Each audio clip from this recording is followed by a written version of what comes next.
बिस्मिल्लाहिर्रहमानिर्रहीम। सही बुखारी हदीस नंबर 267। मोहम्मद बिन मुंतशिर से वो अपने वालिद से उन्होंने कहा कि मैंने आयशा रज़ी अल्लाह अन्हा के सामने इस मसले का जिक्र किया तो आपने फरमाया, अल्लाह अबू अब्दुर्रहमान पर रहम फरमाए। मैंने तो रसूलुल्लाह सल्लल्लाहु अलैहि वसल्लम को खुशबू लगाई।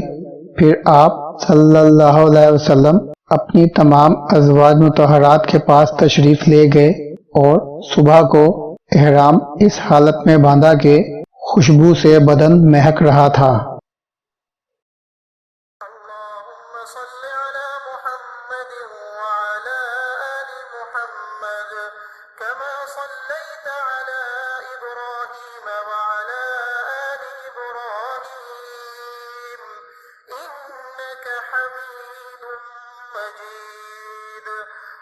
اللهم बारिक अला मुहम्मद व अला आलि मुहम्मद कमा बारकत अला इब्राहीम व अला आलि इब्राहीम इन्नका हमीदुम मजीद।